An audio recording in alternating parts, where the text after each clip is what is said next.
క్రిందటి భాగంలో శ్రీలేఖ కన్నీళ్లతో ధర్మచక్రం తడిసింది. బుద్ధుని శూన్య సింహాసనం నుండి అదృశ్యంగా ఆమెకు ఆశీస్సులు లభించినట్లు అనిపించింది. పరిమార్చడమే వృత్తిగా గల విజయదత్తుణ్ణి తను మార్చగలననే దృఢ విశ్వాసంతో శ్రీలేఖ రహస్య మందిరం నుంచి విహారంలోకి వెళ్ళింది. ఆ తర్వాత ఖారవేలునికి 10 తలలున్నాయట. అతడు 20 చేతులతో భొంచేస్తాడట. బకాసురుడి వలె భోజనంలోకి మనుషులు కూడా కావాలట. ఖారవేలుడు మనిషి కాదట, అహిమర్దనుడనే ఒక రాక్షసుడట. శాపవశాత్తు కళింగంలో మనిషిగా జన్మించాడట. ఖారవేలునిలో మానవత్వం ఎక్కడా లేదట. మనుషులను చంపటం, గ్రామాలను దోచుకోవటం, మానభంగాలు చేయటం, నగరాలు తగలబెట్టడం అతనికి ఒక నిత్యక్రియ. అతనిని జయించగలవాడు ఇంతవరకు భూలోకములో పుట్టలేదట.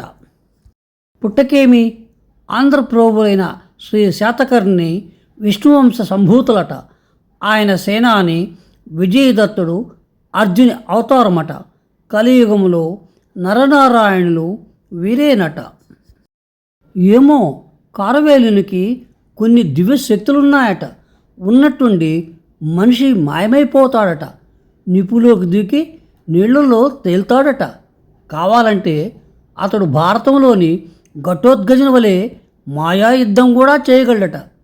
పగలును రాత్రిగా, రాత్రిని పగులుగా భ్రమింపచేయగల మాయావి ఖారవేలుడట.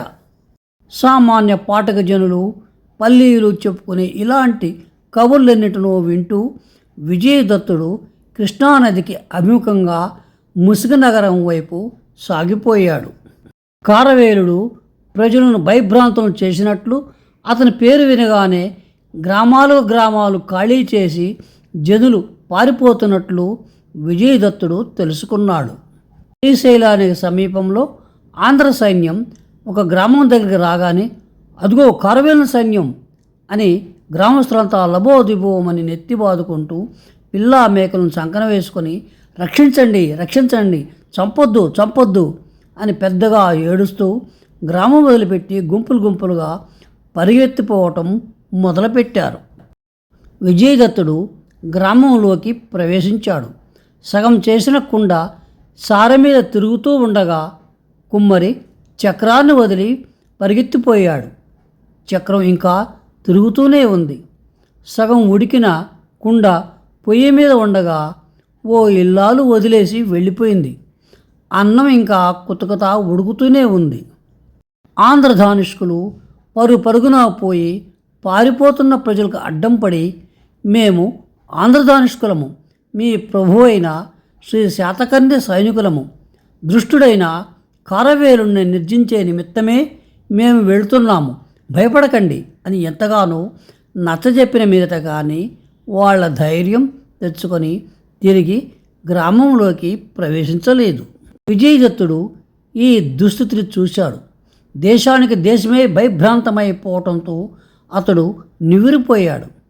శాతకర్ణి సుస్థిర పాలన నెలకొల్పుతున్న కాలంలో ఈ రామరాజ్యంలో ఇట్టి రావణకాండను సహించటమా? విజయదత్తుని చెంపలు కెంపులైనాయి. తెల్ల కలువుల వంటి కన్నులు రక్త కమలాలైనాయి. ఖారవేలుని అంతు చూస్తాను అంటూ పళ్ళు పటపటా కొరికాడు.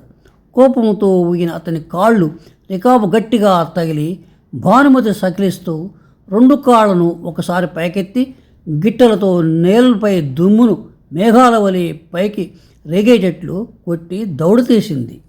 ఆంధ్ర సైనికులు సంపూర్ణంగా యుద్ధవేషాలు ధరించి ఉన్నారు. కూర్పాసకము అనబడే నడుము వరకు ధరించిన ఇనుప చొక్కా వేసుకున్నారు. మోకాళ్ళ వరకు కంచుకము అనబడే గొలుసుల కవచం ధరించారు. వారవాంకము అనబడే ఇనుప కవచం చీలమండలం వరకు వేలాడుతుండగా కంఠత్రాణము, లోహపు గొట్టములు ధరించారు.